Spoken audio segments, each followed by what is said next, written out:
Hi, how are you? Welcome on in to another podcast by George. Man, I've said that a few times. We're well into our 500s here as far as the show is concerned. I'm celebrating my fifth anniversary of Podcast by George this month, and I've had some big shows. I hope you saw Dr. Cornell West. If you didn't, go back and check that out. Just this last week or so, I had on the great Lee Camp, who I just think is the greatest. That was a cool show. Also, check that out. And before we get out of the month, coming on the Podcast by George live line, Eleanor Goldfield. Now, I've got her slated for Friday, 2 days from today. And you don't want to miss that one. Eleanor Goldfield is coming on Podcast by George as we wrap up the month of September and my 5-year anniversary. Okay, we're going to be today. I'm telling everybody we're talking shit today. Literally, we're talking about the befouling in the worst ways of Iowa's waterways. I hope you've been watching what's going on. I'm going to hit some of the news highlights of the day here to get us started before we bring in our guest from Food and Water Watch. But this is something I just put on Twitter this morning. I wanted people to see this because I don't know. I told people I'm just a simple man. Maybe I'm not getting this. Maybe I'm not figuring this out. But everybody's all up in arms and carrying on about this influx of immigrants and the open border policy of the Biden administration, which there is no such thing. But, they're bitching about this. And I said, I think we should improve life for these folks in their hometowns so they aren't forced to come here to keep their kids safe and fed. Look at that photo. What do you see in there? Baby buggies, carriages, kids. This has got a lot to do with why they're coming up here. Use the $1 trillion we spend on military each year and tax companies making billions using immigrant labor. I don't know. Maybe that's too simple of a solution, but that's my solution. That's the first news item of the day. And this dovetails very nicely into what we're talking about today, because this stuff is all interrelated. I talk about, climate, war, and healthcare, how they're interrelated. Well, this situation with our water, our air, our soil, all of this stuff, people will say readily, yeah, the planet's a living organism. Yeah, the waterways are all connected. And they don't seem to figure out that all of these things that are happening, when you look at the news, it's a freak show every night. It's because of what we're doing. And this one is a big one. You got to watch this. You got to watch this closely. It's the Amazon rainforest. This could be considered, at least for this hemisphere, and maybe for this planet, the heartbeat. And look what we're doing. I mean, it is not good, folks. They're facing severe drought. The rainforest is on fire. And that thing goes down, we got a big problem. Here's another story that just hit the transom just this morning. A lot of people aren't aware of this, but it's going to take us into our show, our topic for the day. And it also gets to the point that I talk about with the way things are worded and written. Are we missing the point in this way? I think that we are. Now, this is out of WQAD 8 in Moline, Illinois. They're reporting there. The headline says gallons of untreated sewer water released into a ditch in Moline due to mechanical failure and heavy rain. In an email to News 8, a city spokesperson said around 50,000 to 75,000 gallons of untreated water, that's according to the spokesperson for the city, was released into a ditch that runs into the Rock River. Okay, this highlighting is mine. Gallons.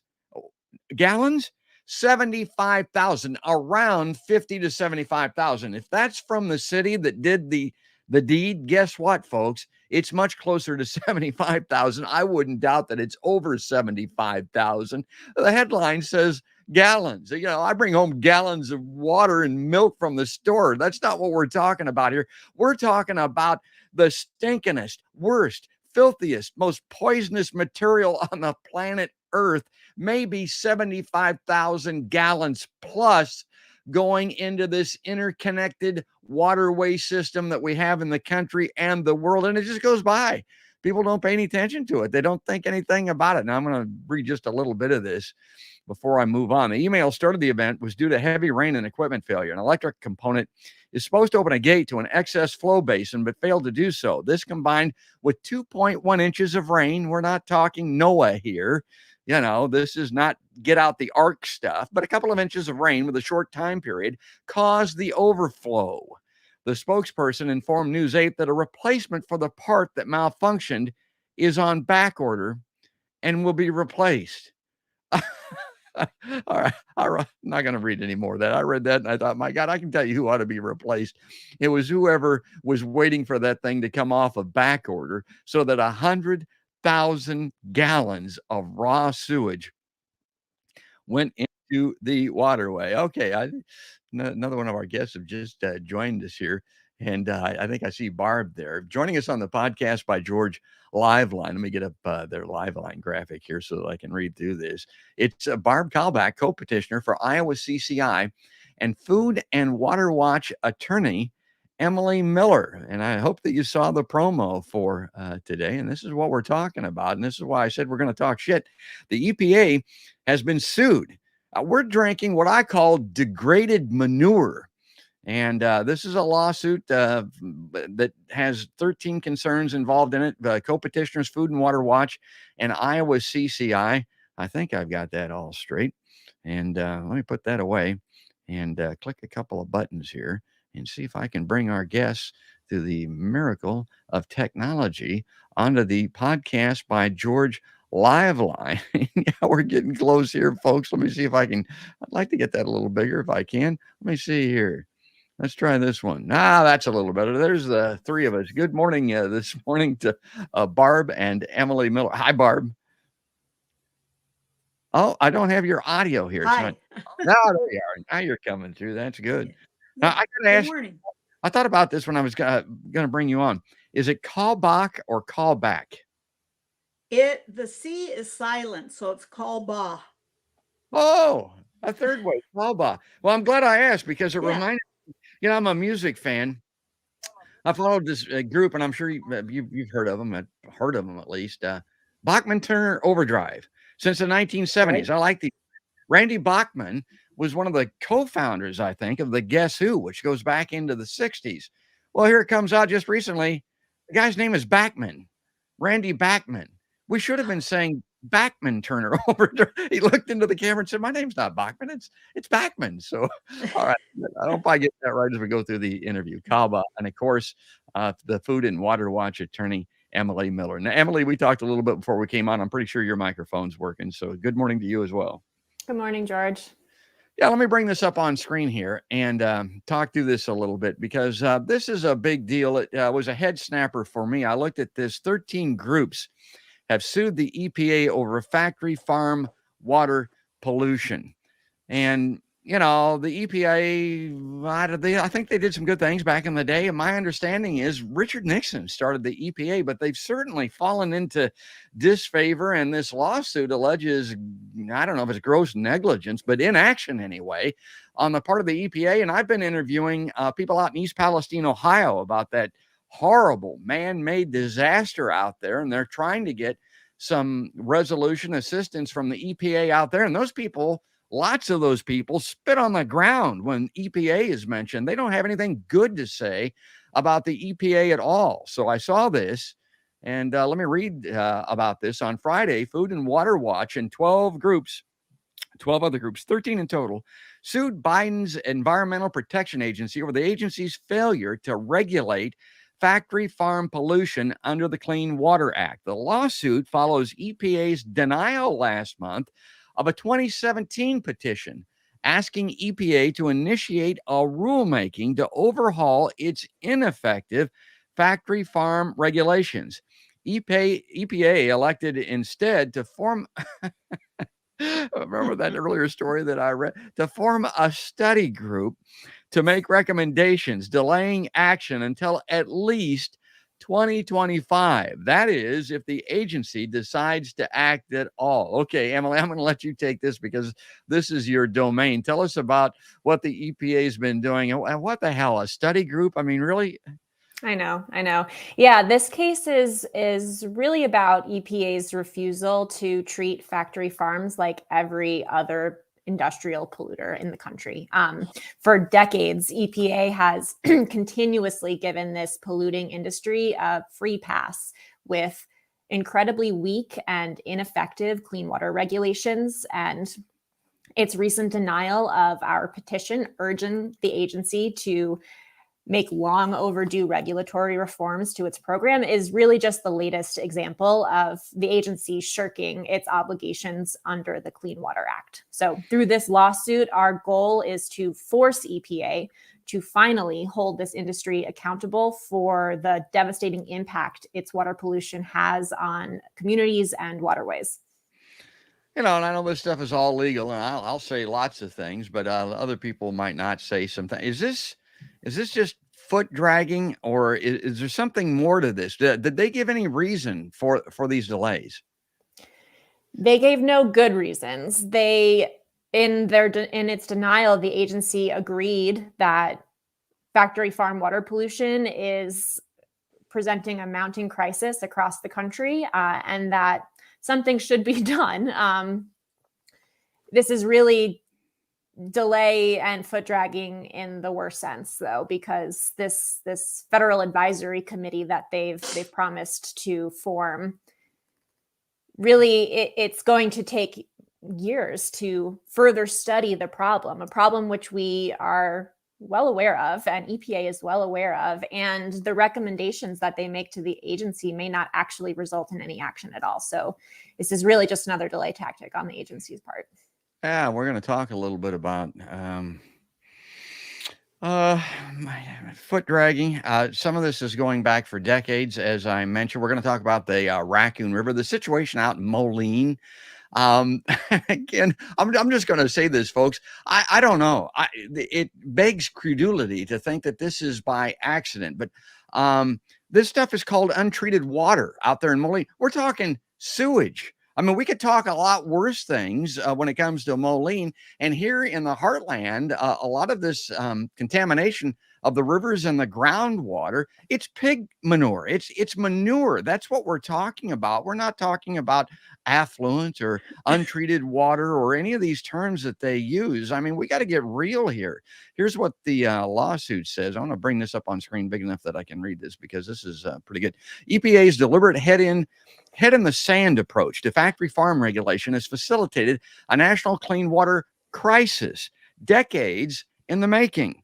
When given the opportunity to finally right its wrongs, EPA elected instead to double down on special treatment for factory farms, said Food and Water Watch legal director Tara Heinzen. Factory farms are polluters by design. True environmental protection requires a willingness by EPA to confront this industry head on. An emphasis, I should have highlighted that, industry. It's high time for EPA addressing the crisis it has spent decades enabling. Okay, so let's bring Barb in here because you've got the agriculture background. This is something that you can speak to that I do on my show all the time, Barb. And this might be maybe the overarching issue. Certainly one of them is that we have a tendency in this country and in this state not to think in terms of polluting, filthy, rotten, dirty, for-profit, non-resident industries.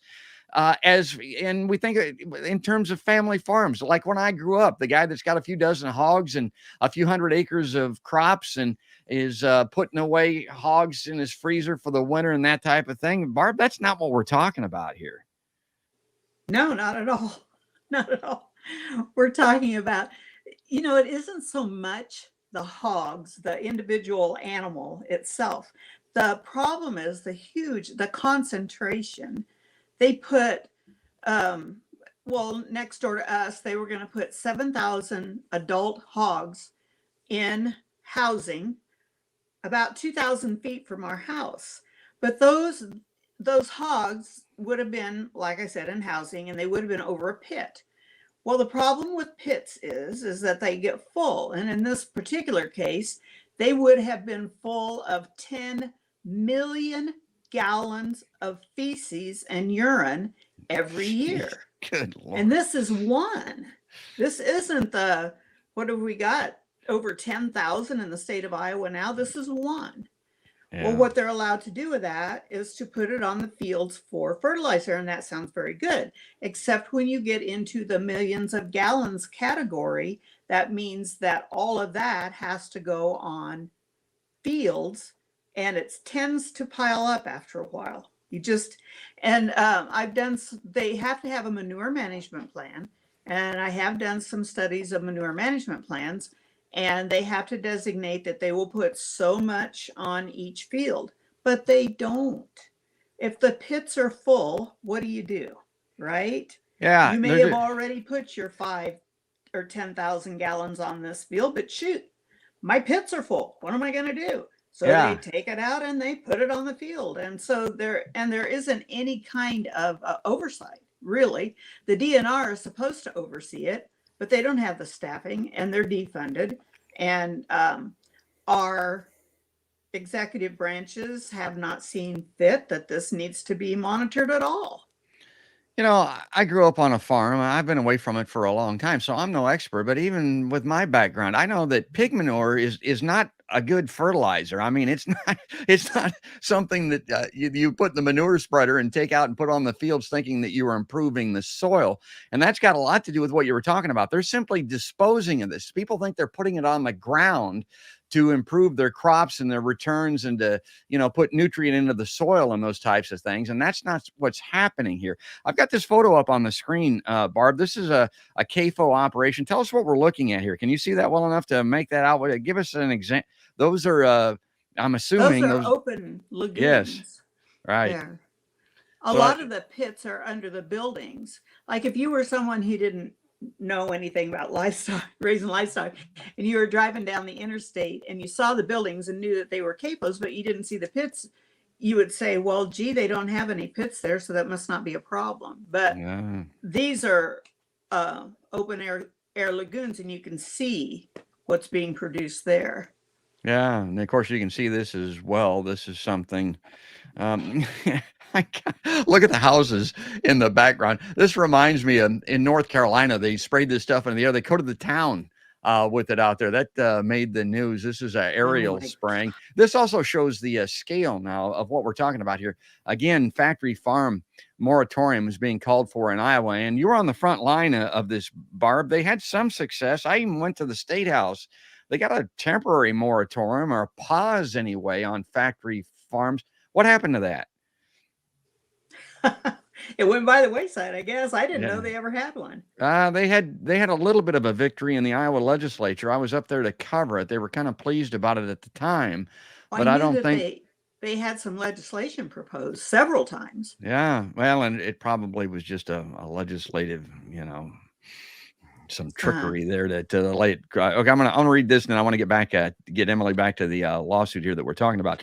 And again, Barb being from Iowa, being from this part of the state, millions of factory farmed animals in Iowa. So we've got millions of them here. Produce close to 380 billion pounds of manure annually. And this is again something I talk about on my show. The difference between 1,000, a million, a billion, and if you ever get to a trillion of something, and this is almost halfway there, it's an amount that you can't really quantify. I mean, the human brain can't even conceptualize what a trillion is. This volume of manure, about 14.6 million cubic feet, would fill Iowa's tallest building. Folks, you ever been to Des Moines? It's the principal building in Des Moines. It would fill it up 2.3 times every day. This extreme volume of manure is not used beneficially to raise crops. Instead, it disposed of on fields where it continues to pollute nearby air and waterway. Okay, I'd love to get these questions up on screen from viewers. Either one of you could weigh in on this. Joella wants to know, what is the difference between human raw sewage and animal manure? Well, okay, we're talking gradients of manure here. We here in Wright County, Iowa, are inundated with constant animal raw sewage from animal confinements. It's because it's controlled by the system that created it. Yeah, so that might have been a little bit of a rhetorical question. I mean, there is no better when it comes to human sewage or this animal sewage. Some animal manure can be thought of as being fertilizer. I'm thinking about cow manure in small amounts when I was a kid. You could even put it on your garden and that type of thing. But pig manure certainly doesn't fall into that category. And human sewage is all bad, going into that Rock River out there in the Moline area. All of those things feed in or out of the Mississippi River. It all goes down to New Orleans, the Gulf of Mexico. I mean, that's what is happening there. But I got that pretty And much right. George, I think the Yeah. main difference here between human sewage Yeah. and factory farm waste is that human sewage is actually treated before it's disposed of. And factory farm waste is, I mean, it's really, you can think of factory farms like sewerless cities because they get to just dispose of their waste completely untreated onto fields. And it's not just nutrients that is contained in this waste. It's pathogens like E. coli, it's pesticide residues, it's pharmaceuticals that they're feeding the animals like antibiotics and hormones. It's a lot of nasty stuff that is just flowing from field to water. Yeah, and if it's untreated, like that wastewater, like they said out there in Rock River or whatever, think about the human waste that goes. Think about what goes down into the sewage system for humans. My God, I mean, you make a horror show out of that. Okay, let me get back to this, Emily. I want to continue with this article here. Read the next slide on this and have you comment. In the 1950s and 60s, many of Iowa's rivers and lakes, according to Food and Water Watch, were essentially lifeless. Now, I didn't know that. I knew that there were issues, obviously. That's according to Kurt Nelson, Iowa CCI member from Cerro Gordo County. The 1972 Clean Water Act began the cleanup process. Huge progress was made, and life returned to our waters. Sadly, the rise of large-scale CAFOs and over application of other fertilizers has radically reversed that trend, and we are now seeing algae blooms and fish kills. This simply cannot continue. And Emily, that's what the beach warnings are all about. That's why you can't go in the water. That's why your dog, not even recommended to put a dog in the water. It'll make your dog sick. Right. Yep, that's right. I mean, the Clean Water Act is the country's premier water pollution control, and it's supposed to be reining in pollution through a permit system, right? That imposes strict requirements on polluting facilities to prevent and control discharges into waterways. But for over half a century, for as long as this law has been around, EPA has had really weak clean water rules, specifically for the factory farm industry, which has given that industry a free pass. So as more and more concentration happens and more of these industrial scale operations move into Iowa, you see the rivers and the waterways really paying the price. We're getting some excellent questions here. I want to get some of these up on screen here. Now, this is a big one. And let me bring this up on screen. This is from Janet Rockhill Schminke. I'm not doing justice Schminke to the last name here. This is something that's new here just in the past year. And I know some people that work in the medical profession, that work in the cancer area. They're kind of shocked by what they're seeing. Cancer rates in Iowa are rising much higher than other parts of the country. They shouldn't be. There's no reason for it. It's not smoking. It's not things that you think. And the question is, with Iowa having the most cancer, could this be a culprit? Have you guys looked into that? Is this a cancer-causing situation we're talking about here? So I do know that nitrates in drinking water have been linked to cancers and other serious issues like birth defects and miscarriages. So yes, I think that there's definitely a link there. I mean, again, it's shocking to me that people aren't more concerned and up in arms about this than they are. Let me see this article here, see how it continues. Okay, we read through that. Agriculture is the nation's leading polluter of rivers and lakes. Factory farm waste is responsible for a significant share, including at least 14,000 miles of rivers, 90,000 acres of polluted lakes and ponds nationwide. That was in 2003, EPA estimating that CAFOs generated more than 3 times the amount of raw sewage than that of our human population. Since then, the industry has grown by about 40%. Guess what's grown right along with that? The manure, the sewage, the waste, the poison, the toxicity, the cancer rates. All of this stuff is unrelated. And on my show, I tell people it's only human nature. It's only natural to believe that things are naturally going to get better. But what we're talking about here is not natural by any stretch of the imagination, Emily. And unless we do something, and that's what you're doing here, you're doing something that needs to be done. This is not going to get better. In fact, it could get much worse. New Orleans, I just saw a headline yesterday. They're going to be out of water, drinkable water down there. I don't know. New Orleans is in a bad way. Of course, they're downstream from all of this. It's going to get worse, Emily. It will, unless we do something about it, because EPA certainly won't do anything on its own. We've known for decades that the way EPA has decided to regulate this industry has, one, allowed factory farms to completely evade Clean Water Act permitting altogether. And then for the small minority of these operations that actually do have clean water permits, those permits don't do a good job. They are just really ineffective at actually controlling the industry's waste. So those are really the things that we're setting out to fix with this lawsuit. Barb, this is something you talk about, self-regulation. I hear this from the farm industry groups. They want the farmers to be able to regulate this. And again, this plays upon what I'm talking about. They're saying, farmers, they have a conscience. They live on the land. They're stewards of the land. They're generational. These people want to take care of their farms and their homes and their neighbors and us. But again, Barb, that's not what we're talking about here. We're talking about big industry, Fortune 500, Wall Street owned corporations. They don't live here. They don't care anything about that kind of stuff. To me, that kind of talk is borderline propaganda. Well, and we have, bottom line, the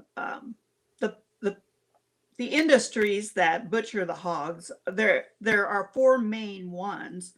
One of them, Smithfield, is owned by China. Yes. Another one, JBS, is owned by Brazil. So 50% of our pork processing is done by businesses owned by foreign countries. So what do they, owe the people of Iowa? Not much. All they want is the hog from the farmer out of his CAFO. And I think another thing to remember too is CAFOs, or factory farms, are regulated under the ag industry. And that's a big, not industry, but under agriculture. And that's a big problem because under agriculture, you're allowed a lot of latitude, like you said, and whether or not you want to put filter strips by your creeks that go through your land, or whether or not you want to be in the farm program, whether or not you want to have waterways or contour tillage and that kind of thing. You're allowed a lot of latitude. If there was a lid put on the number of hogs that you could put in a building, such as, let's say, 1,000 hogs. If you have any more than 1,000 hogs in a building, you are now considered an industry.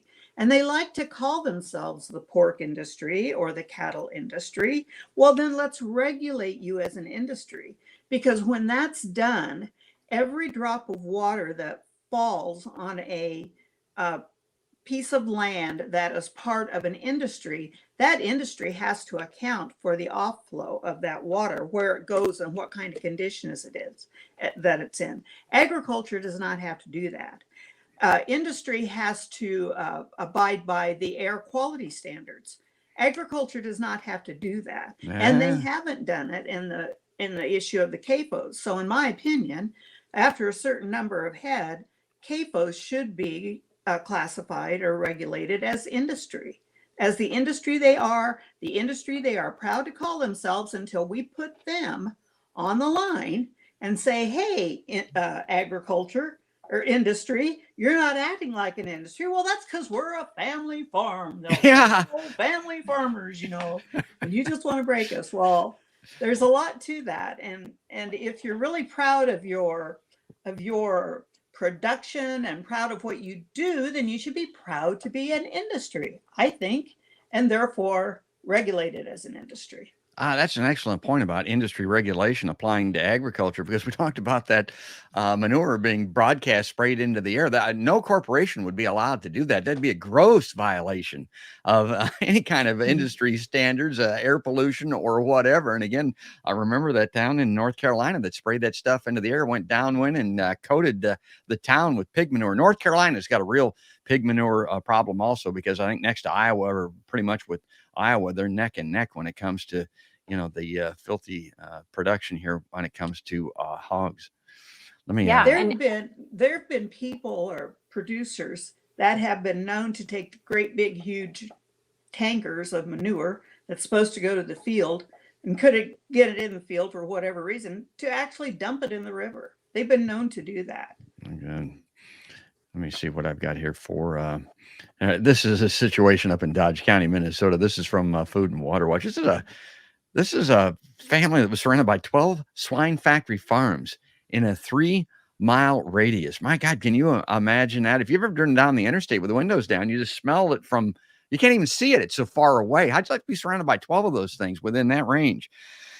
This lawsuit that we talked about that Emily's working on, petitioners are Food and Water Watch, Center for Biological Diversity, Center for Food and Safety, Dakota Rural Action, Dodge County Concerned Citizens, Environmental Integrity Project, Helping Others Maintain Environmental Standards, Institute for Agriculture and Trade Policy, Iowa Citizens for Community Improvement, which Barb is involved with, the Kewanee Cares Land Stewardship Project, Midwest Environmental Advocates, and North Carolina. Again, we talked about North Carolina Environmental Justice Network. So, the good news is this isn't, a situation where it's just one entity, one concern that's trying to get this done, Emily. You do have a band of brothers here. I mean, you got a group that's working on this. We do. We have a really strong coalition of organizations that represent communities all across the country. And that's really what you need to go up against the federal government, to go up against these big corporate influences. So. Yeah, I got another. I want to bring. This is a comment I want to bring up. This is from. I like to. You could.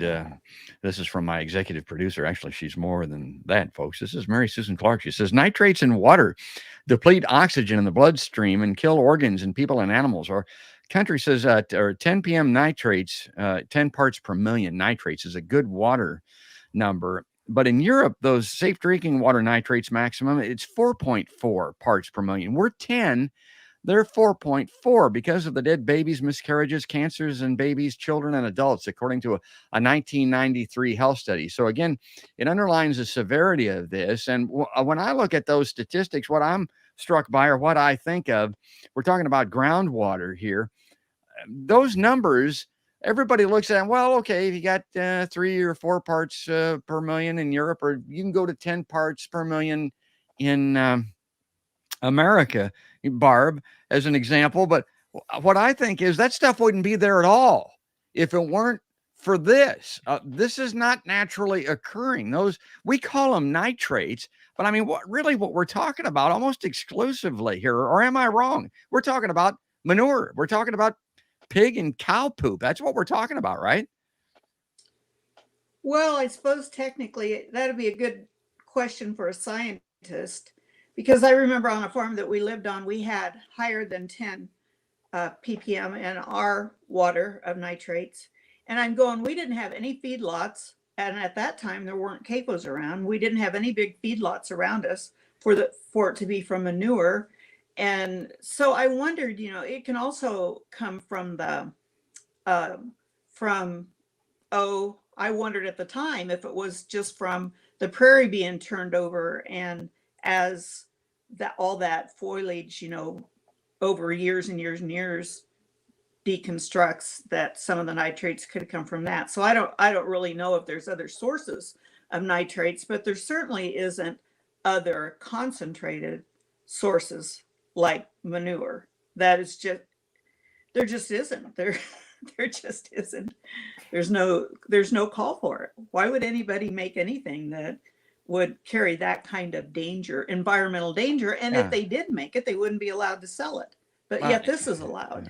It's not necessary. And you can have good farming. You can be sustainable and not do these types of practices. And of course, I'm a vegetarian now. I started that for the pandemic, basically. I'm not going to sit home and eat animals. It just isn't necessary for, and, I'm borderline vegan. But I want to get back to this article here because I wanted to bring this up because get Emily back in here. These are excellent points from Food and Water Watch, analyzing the economic welfare of Iowa counties with the most hogs sold and largest hog farms from 1982 to 2017. We found that.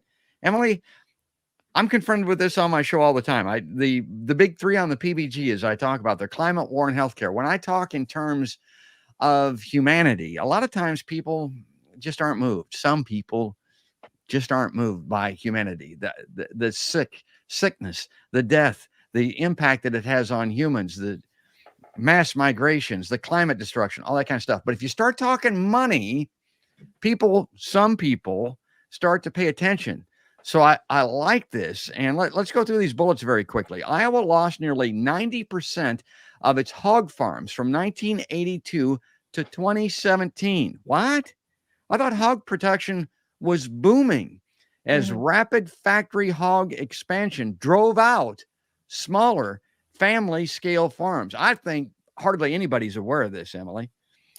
Yeah, that is the effect of a concentrated industry. You have more than 4,200 large factory farms in Iowa alone. That's more than any other state in the nation and more than twice the amount of the next highest state.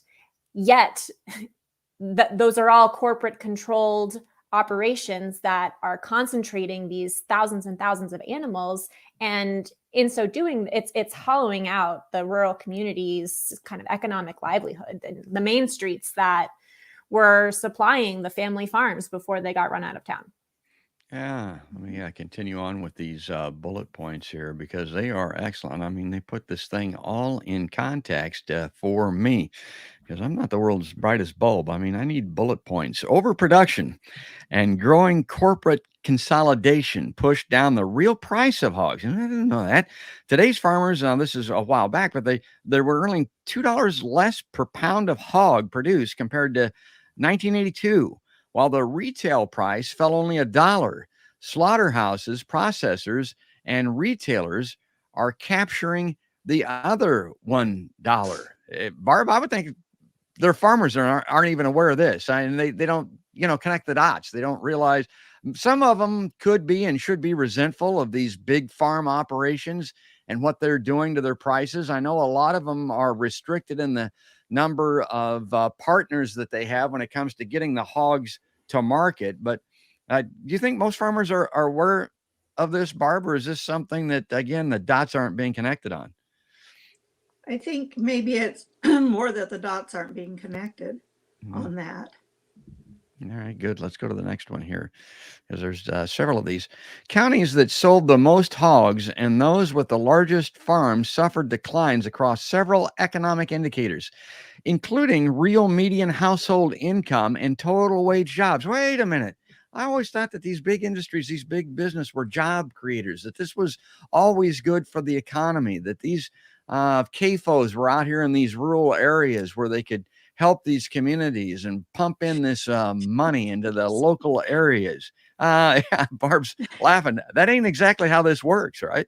No, you see your rural areas more and more depopulated. And one of the things that I wanted to bring up that most people don't realize, my county auditor told me this at one time. They said that the CAFOs are considered agriculture. Therefore, in your county, they are taxed as agriculture. And the way that is the auditor's office has a formula to reach X number of millions of dollars to be collected from agriculture and in their county. And that is based on the productivity of the land, what's in the farm program, the CSR ranking of the soil. It's all to do with soil. And then your buildings are also taxed within this framework. And there's a lid. After they do their computations and everything, there's a lid as to how many tax dollars or tax revenue will come from agriculture in your county that year. And so what happens is, to, use an example here in Adair County, um, Roseacre Farms, which is a big egg producer, factory farm egg producer, put an $8 million addition onto their facility in Adair County, but that yielded no new revenue for the county because of that lid and that calculation that's made every year that will tell you how much revenue you can collect from agriculture. So when you see all these CAFOs going up and you go, oh wow, new tax revenue and stuff. No, there is no new tax revenue coming because, once again, it's classified as agriculture. So that's something that most people don't know, I would say. All right, good. Let me, again, I want to try to get these comments on. This was probably a good one for Emily. This is from Janet again. She says, isn't the ag gag benefiting the ones responsible? Am I correct? Now, that's a big one, and it has to do with these CAVOs and the cruelty to the animals and the circumstances in which they're being confined and slaughtered. I mean, it's just, people read about the gas chambers in Nazi Germany. I mean, those were human beings, but my God, these animals are put in cages they can't even turn around in. It's a horrible circumstance. And that ag gag that she's referring about, it's illegal to expose or show this to people because of the impact that it will have on the industries. Now, I was also told that if you're an activist, if you're somebody that wants to shine some light on this, man, they come down on you like the hammer of Thor, more so than a lot of other things that are protested against in our society. I mean, this is a big deal, Emily. Yeah, this is just another example of industry working hand in hand with the government to stifle any opposition to their profits. And thankfully, in the ag-gag context, these laws have consistently been thrown out by courts as a violation of our First Amendment rights. And that's the case in Iowa too. But, you have these laws that keep popping up in the ag-gag department. You also have these right to farm laws in every state, which prevents people who are living near these operations, suffering day in and day out from the burden of their pollution, from suing them over the nuisance that these operations are creating. And that's just another way that states are protecting this industry. Yeah, and I got to get moving here. I just looked at the clock. We're running out of time with our guests here. I like to hold these live lines to about 1 hour. This is this is a story. It's one of the biggest that I cover, and I don't even do it often enough. And the mainstream media, as it's called, doesn't cover it all. One of the reasons, again, is there's big money and big politics in play here. As far as the Farm Bill is concerned, your elected representatives and all of that stuff. Let's see here. The factory farm industry depends on the overproduction of feed grain like corn and soybeans. The key word there is overproduction. Yet grain farmers also experienced significant real price drops between 1982 and 2017, 52 and 39% per bushel, respectively, for corn and soybeans. Iowa also lost more than 40% of its corn and soybean farms as production shifted to the largest operations. Okay, well, that wraps up the bullet there. And it kind of takes me, to what we're talking about and the EPA and the lawsuit and all that kind of stuff. You would think that the EPA is there for the benefit of the many as opposed to the few, but that's what this lawsuit is trying to get at. Let me bring this up on screen because I just had this guy on my show. I mentioned it in the pre-show. Lee Camp, the excellent left-wing commentator. He's got this book, Bullet Points and Punchlines. Again, I like these bullet points. Here's what Lee says. It requires the use of, he's talking about the animal agriculture industry, the largest cause of greenhouse gas emissions, or number two, depending on who you ask. Remember climate war and health war that we're talking about here. It requires the use of more than 190 billion gallons of water daily. Yes, that's per day. This one is, again, people don't realize this, and it underlines how we're benefiting the few, the industry, as opposed to ourselves. It's jaw-dropping. It takes 55% of our precious fresh water. Everybody would agree with that. You've seen those signs, water is life. Yeah, 55% of water is life goes to animal agriculture, compared with the only 5% used in households. And again, Emily, like we talked about with Barb, I think this is a dot that needs to be connected for people.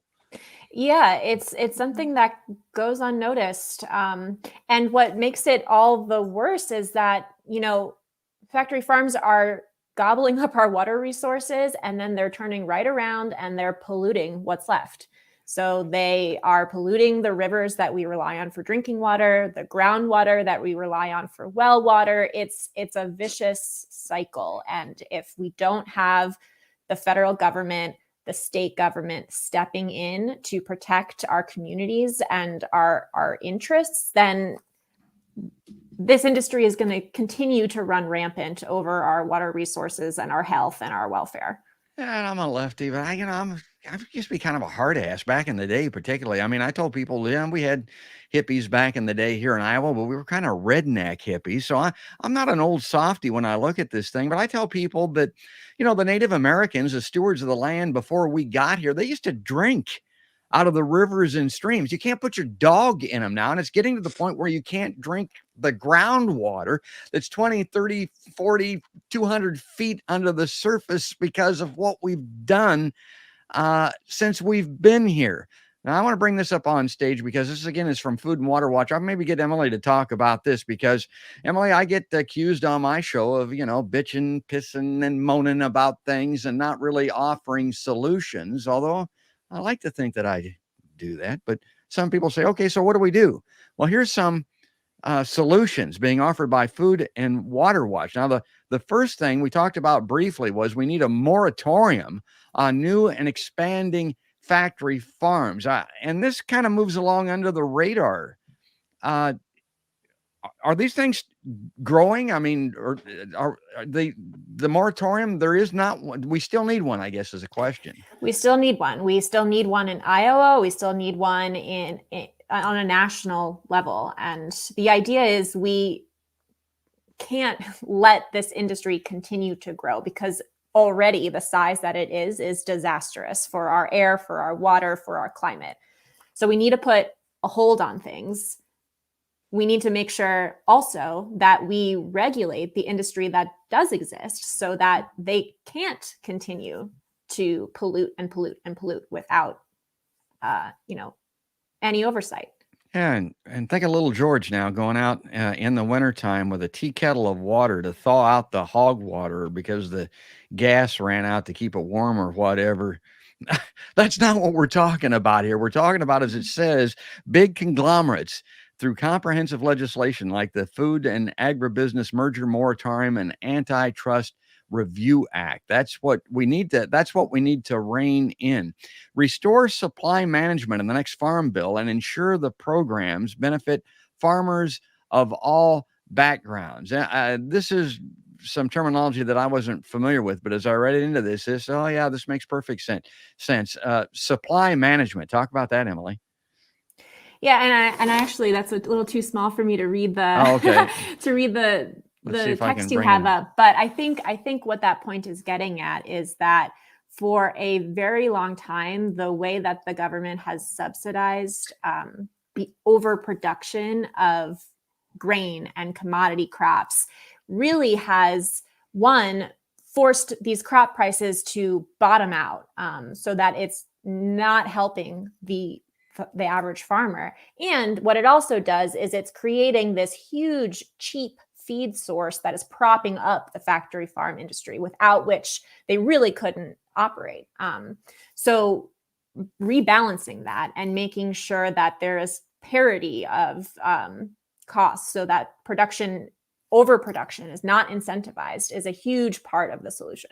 Yeah, it never works. The consolidation of look at any industry that you want to. My industry was in broadcasting, was in journalism. 6 major corporations now own all of the media in this country. How's that working? My God, what a mess that we've got here. The airline industry, it just goes on and on and on. That's what we're talking about here. Reform rather than remove the current farm safety net. Immediately ending current farm subsidy programs would only drive more farmers off the land. Instead, we can realign these programs with the climate reality while moving toward a system that actually manages production. Participants in programs like federal subsidized crop insurance should be required to implement organic regenerative practices such as crop rotation or reduced pesticides reliance. We must also ban factory farms from receiving public funding from conservation programs and guaranteed loans. And then let's see the last one here. Expand coverage for more crops that directly feed people. Yeah. Again, this kind of sticks in my craw, and I get into arguments about this all the time. We talk about these family farmers and that propaganda. We're feeding the world, Barb. We are the nation's breadbasket. We're feeding. No, we're not. We're producing corn and soybeans to make ethanol, basically, and animal feed. That's what we do. Feed corn, soybeans, and cotton make up a huge chunk of acreage enrolled in federal crop insurance programs, while many fruits, vegetables, and nuts are not eligible under many programs. Expanding safety net coverage to more specialty crops can help more farmers shift to new production systems. As I mentioned at the top, you're the one with the farming, the agriculture background. I mean, is this a pipe dream at this part? Are we ever going to see farmers that currently are, going fence row to fence row with corn and soybeans, growing fruits, vegetables, and nuts in this part of the country anyway? Is that a possibility or even a plausibility? It would be nice to have some different markets, for what you produce or what you could produce. But the thing to remember, something like that is a possibility, but it'll take decades to put in place.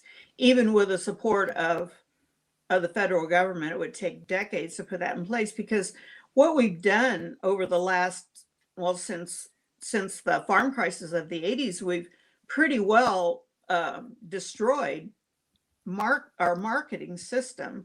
For instance, you remember as a kid growing up, when your hogs were ready to go to market, there was like a little buying station in the nearby towns that you could negotiate with your price and take your hogs there. Well, there are no more buying stations.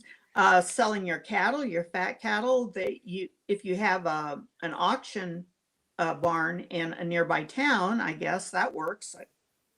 Hopefully that it pays pretty well, but there isn't like a big, easily accessible marketing system. So you have to remember that not only do you need the support in your community for your input costs and the inputs that you need for that new crop that you're growing, you also need a place to market it. We looked at canola one time when corn and soybeans just weren't cutting the mustard, and we looked at canola.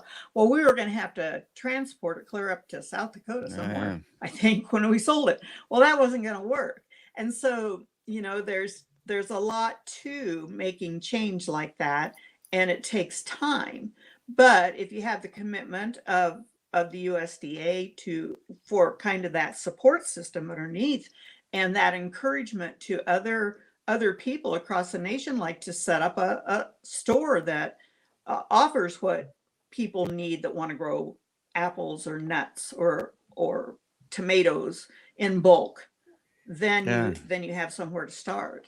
And that may be coming, because these places where they're grown in the desert out there, and they don't have any water. And I mean, change may be coming sooner than we think. Okay, we're running out of time here. I want to give my guests the last word, but I wanted to bring this up on screen because this is really important here locally. Now, this is it says today. It's not today, but it's American Rivers declared Iowa's Raccoon River one of America's most endangered rivers of 2021. This is center point where we're talking here today, folks, citing the grave threat that factory farms and industrial agriculture pollution pose to drinking water supplies. American Rivers and its partners, Food and Water Watch, and Iowa Citizens for Community Improvement, those are the folks that we've got on the live line today, folks, call on the Region 7 administration of the U.S. Environmental Protection Agency to investigate, monitor, and enforce Iowa's factory farm pollution violations to safeguard public health in the state. And I wanted to bring this is the Raccoon River, and this is a section of the river in better times. I want to bring this up on screen. And Barb, you probably have driven up. I tell people, don't look up, don't look down. Look at this. This is the Raccoon River in Des Moines. This is a water source for the city of Des Moines. And so I tell people, don't look down. People drive over this, all these commuters, don't look up. Hell, don't look down. They all go by this every single day. And I tell people, this river is going dry. And the other thing about it is when the rains come, if and when they do, and again, it's only natural to believe things are naturally going to get better, that we're going to get rain again. Hell, who knows? I don't know what's going to happen. But the nutrients on the soil, the anhydrous, the manure, anything like this, it's been laying there. It'll come rushing into these rivers again. It'll come washing off because of the hard packed ground and because it hasn't been raining. So you think, my God, I hope it rains, but it's kind of like be careful what you wish for. All right, Barb, I'm going to wrap this up. We're running out of time here. I want to give you a last word. Maybe promote CCI, your group, what you're doing, anything you want to talk about here, and we'll come off of the live line. Really appreciate you coming on today, but want to give you one of the last words here. Well, CCI has worked on this issue since it became an issue in 1995 when the Iowa legislature passed or made into law House File 519, allowing the development of factory farms. We have been working on this issue, and so we know pretty much what the restrictions are legally, and it all involves, if you're the hog industry or the animal livestock industry, everything's a go. And if you're a person out here saying, wait a minute, my whole community is getting polluted from this, well, we'll study it, kind of like the EPA. We'll study it. We talked to the EPA back in in the 2000s about this, and so they're still studying, and they should have a lot of information. Yeah. But the thing also to remember, I mean, we've said hog the whole time today, but dairies are adding hundreds of, they're expanding, adding hundreds of cows to their operations. I just saw a request for a permit to expand a dairy in northern Iowa, and cattle feeding operations, great big huge ones like you used to see in Colorado, they're also concentrating, and therefore the manure is concentrating that they produce too. So it's a big problem. It needs to be classified as industry, and we'd get a big whoa for a while. That's great. Well, thanks again for coming on this podcast by George Liveline. Your perspective is really great with CCI, and particularly with your agriculture background. And I talked to the people from PETA because of this, vegan background that I was talking about. And, they'll be first to point out that probably the next pandemic, it's going to come from these animals. It's going to come because of this hog confinement, cattle confinement, the birds, the avian flu, that type of thing. Chickens, big problem also. But, that hasn't... we haven't talked about, we've talked a lot about pigs today, but it is much broader than that. Okay, well, I wanted to get back to Emily here to give her the last word, because that was the genesis for this show. It's this lawsuit against the EPA. So Emily, give us the final word here. I think the key things to remember are that the factory farm industry is responsible for a huge clean water crisis in this country and in Iowa. The EPA is aware of that, has been aware of that for decades, and it is required by law to regulate this industry and prevent its water pollution from harming us. It has failed to do so, and it has failed to do so for decades. So through our lawsuit, we are aiming to hold EPA to its legal obligations and force it to actually regulate this industry, actually hold it accountable, and actually protect the communities and waters that are being impacted by factory farm water pollution. Yeah, because otherwise, what are you doing? And I got a sneaking suspicion there are some people, and probably lots of those people are in Congress right now, that would like to, even in its diminished role, they'd like to get rid of the EPA altogether. So, I mean, this is going to, you're turning up the heat on these people, and good on you for doing that. Thank you. Yeah, Emily, thanks again. Both Emily Miller, the Food and Water Watch attorney, and also Barb Kalbach, the co-petitioner for Iowa CCI. Thanks for coming on this podcast by George Liveline. And let me click over here to say my final that I always say, which is if you like Podcast by George, if you like seeing guests like this and topics discussed, like, my God, we're drowning in this stuff, folks. It's going to get us. It's part of the deal. I mean, it's climate war and healthcare. This is contributing to the climate catastrophe. It's poisoning our waterways. It's making us so that we can't recreate. I mean, you're not getting the kind of coverage on this that you should in many other places. You'll get it right here if you go to podcastbygeorge.com. Sign up free. You can get the live streams, the video at podcastbygeorge.com via Facebook and YouTube. And you can also get the audio only feeds on iTunes, Spotify, the iHeartRadio app, Stitcher, Amazon Music, all of the places where podcasts are heard. But that's going to do it. That's going to wrap it up. That's all there is, and there ain't no more. That's another podcast by George.